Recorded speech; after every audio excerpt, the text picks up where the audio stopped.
Hey y'all, this is Marley K. Hope y'all are well.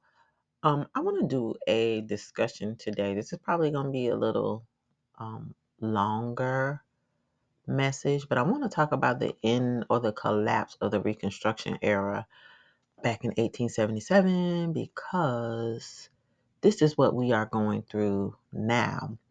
Most people don't really understand what is happening, so I want to share with you what happened during the end of the Reconstruction era because it specifically impacts African American Black people, descendants of slaves, and what happened back then is getting ready to happen again when we have this economic collapse with the influx of the migrants, all kinds of migrants, anything but a Black migrant coming across the border, or I'll say illegal entrants. I don't want to call them migrants.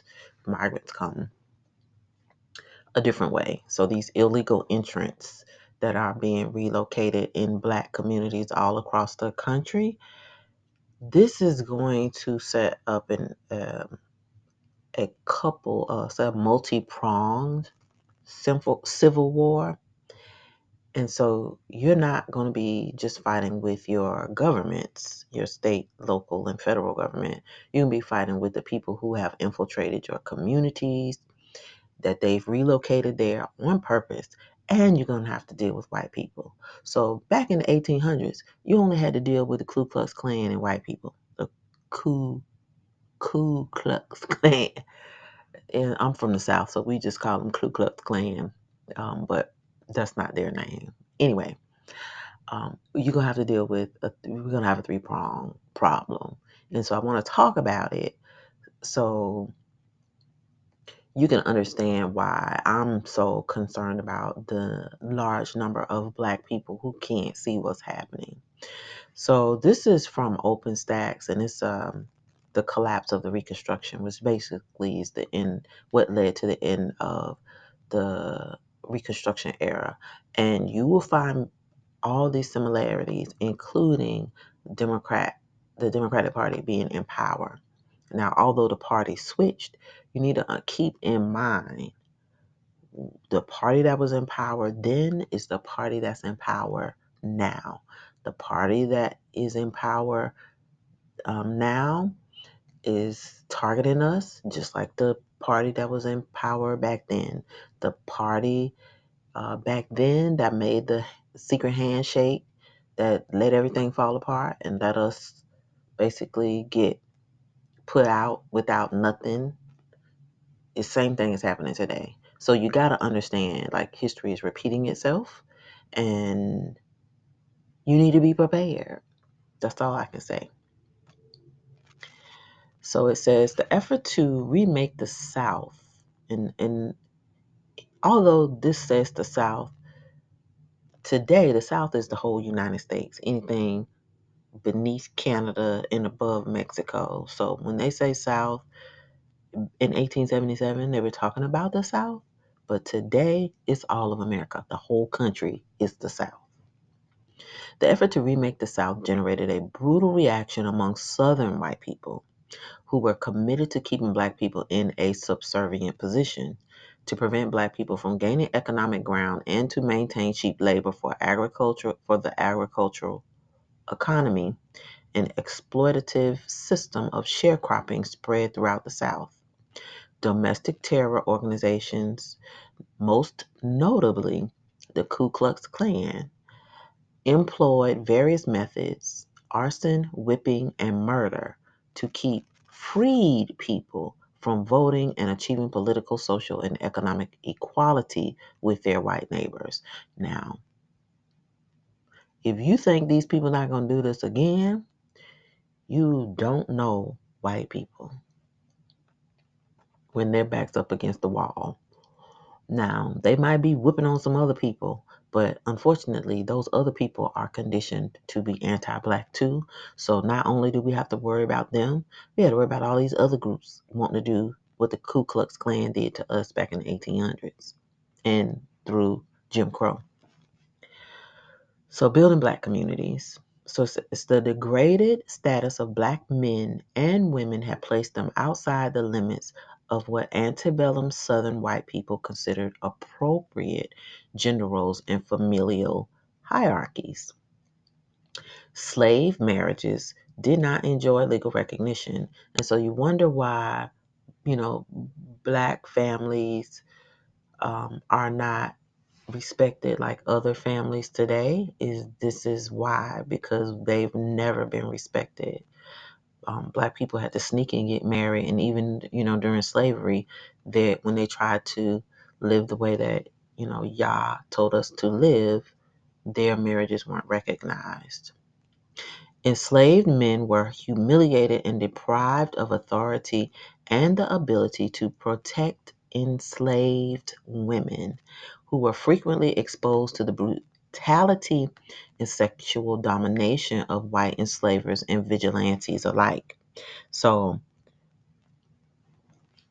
if you want to know why things are the way that they are in our communities today, you see why.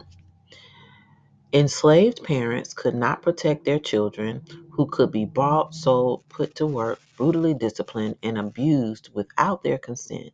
Parents, too, could be sold away from their children. Moreover, the division of labor idealized in white Southern society, in which men worked the land and women performed the role of domestic caretaker, did not apply to the enslaved. Both enslaved men and women were made to perform hard labor in the fields. In the Reconstruction era, African Americans embraced the right to enjoy the family bonds and the expression of gender norms they had been systemically denied. Now, what this doesn't tell you is that we lived this way when they got us from um, West Africa and put us in captivity. So they split our families up and then just act like we were barbarians roaming around, and they taught us to be civilized. That's not so. Many thousands of freed black men who had been separated from their families while enslaved took to the road to find their long lost spouses and children and renew their bonds. In one instance, a journalist reported having interviewed a freed person who traveled over 600 miles on foot in search of the family that was taken from him while in bondage. Now, you talk about black men and didn't care, and this whole idea of black men always abandoning us. And so white media has basically told us lies and to black women and to black people, and they've created this rift between us because it benefits white society. Black women and black men not getting along, it don't benefit us. It benefits everybody but us. And unfortunately, we just still have not come to the conclusion that the way that we're living, the way that they've taught us to live, lusting after each other and not being in committed relationships, we didn't live like this. This was We were indoctrinated with this culture that we have now, and unfortunately, it is ruining our community. So it says couples that have been spared separation quickly set out to legalize their marriages, often by way of the Freedmen's Bureau, now that this option was available. Those who had no families would sometimes relocate to southern towns and cities so as to be a part of the larger black community where churches and other mutual aid societies offer help and camaraderie. And here goes where we are supposed to be together. Like, this is just a natural thing that black people do and that we used to do. Now, the churches don't function the way that they used to, and our mutual aid societies have been co-opted by the Khazars and Uncle Sam because of the money and the nonprofit statuses that give them tax exemption. So a lot of things have changed, but you can see back in the day what community was back then it doesn't exist today. Sharecropping. Most free people stayed in the South on lands where their families and loved ones had worked for generations while enslaved. They hungered to own and farm their own lands instead of the lands of white plantation owners. And we hungered for that because that's what Yah put in us. That's what we were supposed to be doing. In one case, formerly enslaved people on the Sea Islands off the coast of South Carolina initially had hopes of owning the land they had worked for many decades after General Sherman directed that freed people be granted title to plots of 40 acres. That 40 acres in a mule we never got. Or we got it, but they took it back. The Freedmen's Bureau provided additional cause for such hopes by directing that leases and titles to the lands in the South be made available to formerly enslaved people. However, these efforts ran afoul of President Johnson. In 1865, he ordered the return of land to white landowners, a setback for those freed people, such as those on the South Carolina Sea Islands who had begun to cultivate the land as their own.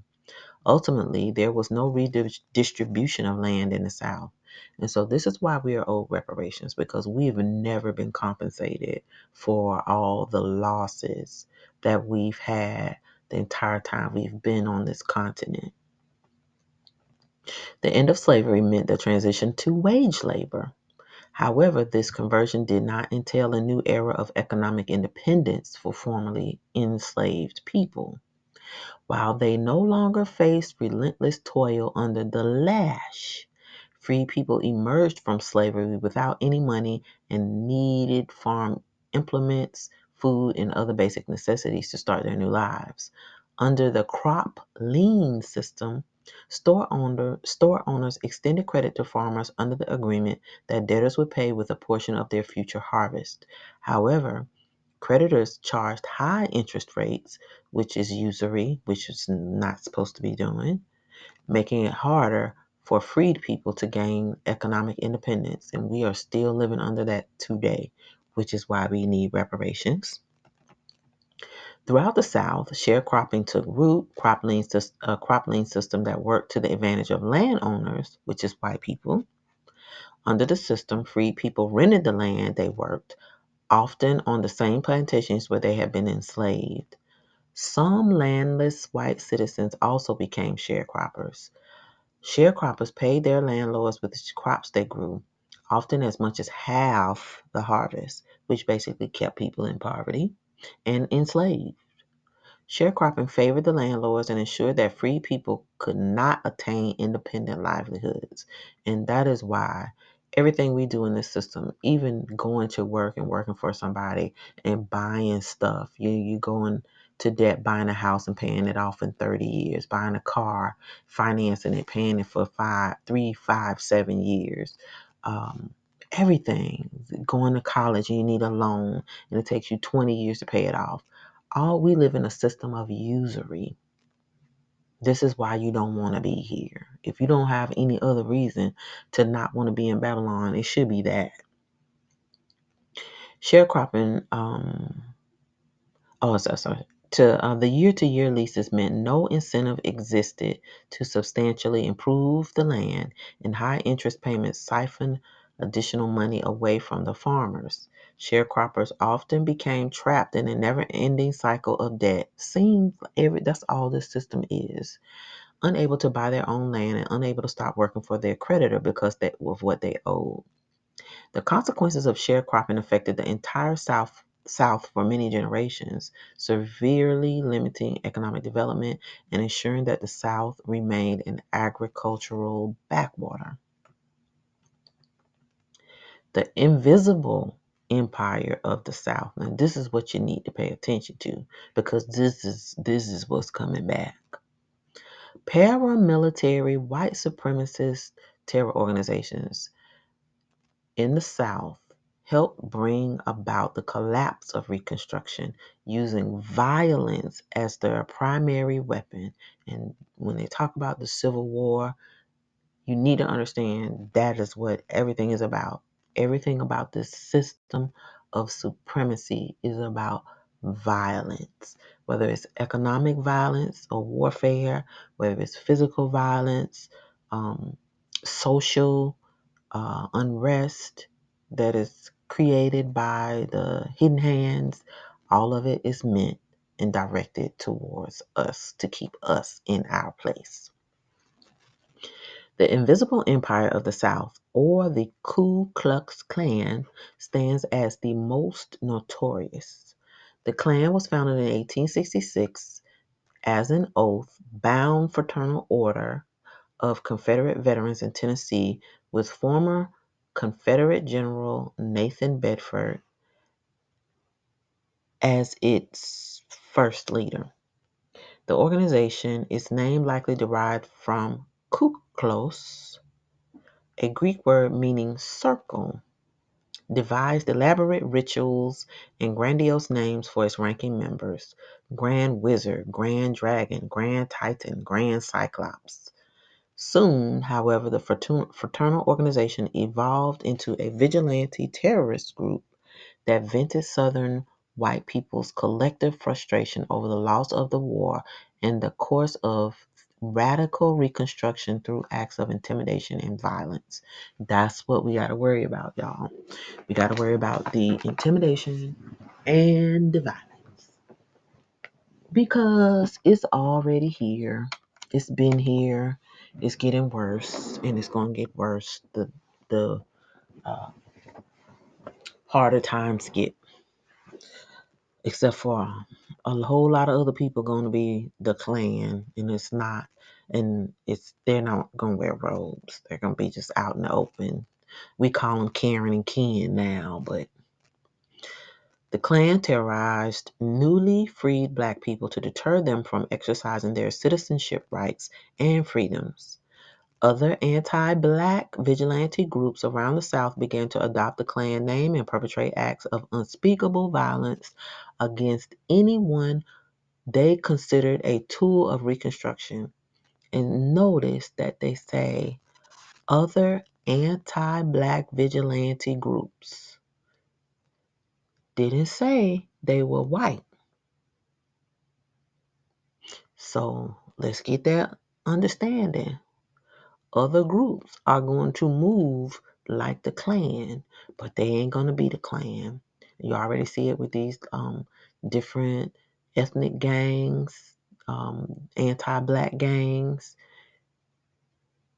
They're all going to work to target us. And this is why we have to be prepared for whatever is coming. Indeed, as historians have noted, Klan units around the South operated autonomously and with a variety of motives. Some may have sincerely believed they were righting wrongs, others merely satisfying their lurid desires for violence. Nor was the Klan the only racist vigilante group. Other groups like the Red Shirts from Mississippi and the Knights of the White Camellia and the White League, both from Louisiana, also sprang up at this time. The Klan and similar organizations also worked as an extension of the Democratic Party to win elections. Despite the great variety in Klan membership, on the whole, the group tended to direct its attention toward persecuting freed people and people they considered carpetbaggers, a term of abuse applied to Northerners accused of having come to the South to acquire wealth through political power at the expense of Southerners. The colorful term captured the disdain of Southerners for these people, reflecting the common assumption that these men, sensing great opportunity, packed up all their worldly possessions in carpet bags, a then popular type of luggage, and made their way to the South. Implied in the definition is the notion that these men came from little and were thus shiftless wanderers, motivated only by the desire for quick money. Sound like the Khazars, don't it? In reality, those Northerners tended to be young, idealistic, and often well-educated men who responded to Northern campaigns urging them to lead the modernization of the South. But the image of them as swindlers taking advantage of the South at its time of need resonated with the white Southern population, aggrieved by loss and economic decline. Now, keep that in mind, because when white folks start losing, they turn their anger towards us. And I've been saying this forever. So we got to understand that's what this nation does. And so we're always going to be the target. Southern white people who supported Reconstruction, known as scalawags, also generated great hostility as traitors in the South. They too became targets of the Klan and similar groups. And so those Gentiles who cleave unto us, they also will be in danger. So, we need to remember this while we are very pro-black and concerned about ourselves. There are some good white people and other people who are going to cleave to us, who know what's right, but they're going to be persecuted as well. The Klan seized on pervasive but largely fictional narrative of the Northern Carpetbagger as a powerful tool for restoring white supremacy and overturning Republican state governments. Listen, Republican state governments in the South. To preserve a white-dominated society, Klan members punished Black people for attempting to improve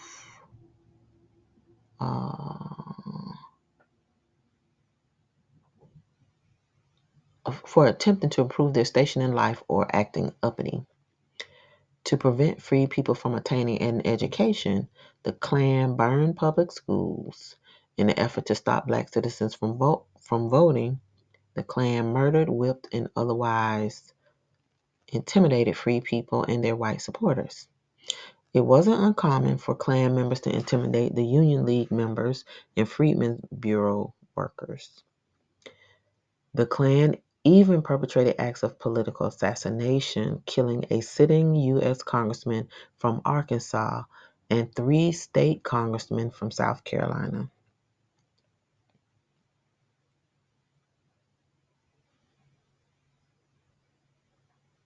And I don't know what this I committee is. It's a Ku Klux Klan poster circulars, such as the 1867 West Virginia broadside to warn Black people and white sympathizers of the power and ubiquity of the Klan.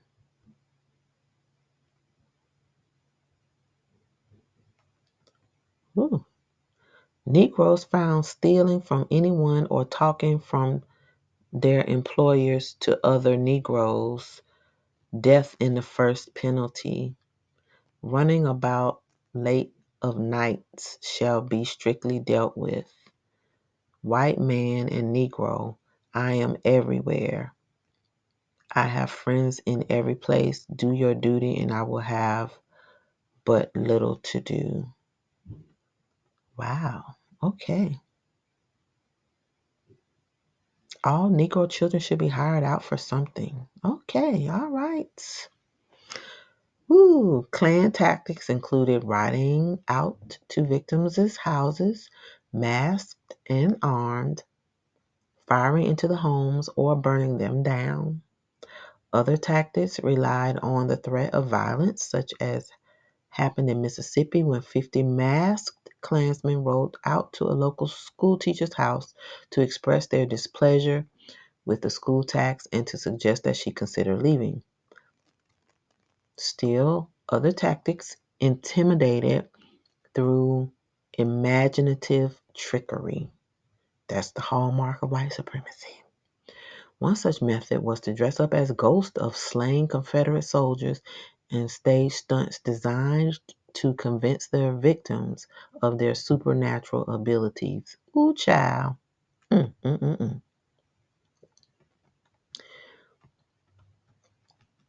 Regardless of the method, the general goal of reinstating white supremacy as a foundational principle and returning to the South South to a situation that largely resembled antebellum conditions remained a constant. The Klan used its power to eliminate Black economic independence. Now, replace the Klan with the Democratic Party. Decimate Black people's political rights and reclaim the dominance over Black women's bodies and Black men's masculinity.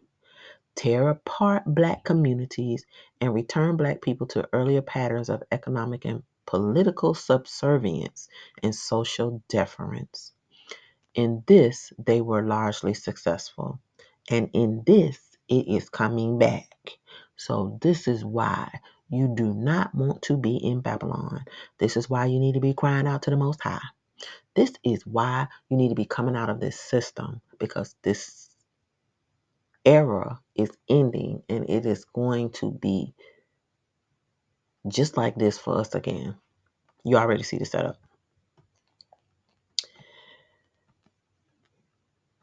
So I'm going to go down to the very end of this because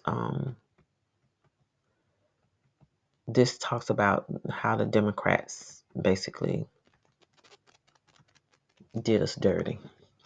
While the president and Congress may have seen the Klan and other clandestine white supremacist terrorist organizations as a threat to stability and progress in the South, many Southern white people saw them as an instrument of order in a world turned upside down. Nothing has changed. Many white Southerners felt humiliated by the process of radical Reconstruction and the way Republicans had upended Southern society, placing Black people in positions of authority while taxing large landowners to pay for the education of formerly enslaved people. What is different? Nothing. Those committed to rolling back the tide of radical Reconstruction in the South call themselves Redeemers, a label that expressed their desire to redeem their states from Northern control and to restore the antebellum social order whereby Black people were kept safely under the boot heel of white people. This is where we headed.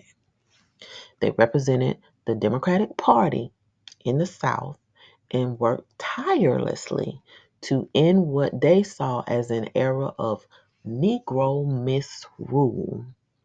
By 1877, they had succeeded in bringing about the redemption of the South, effectively destroying their dream of radical Reconstruction, the Democratic Party.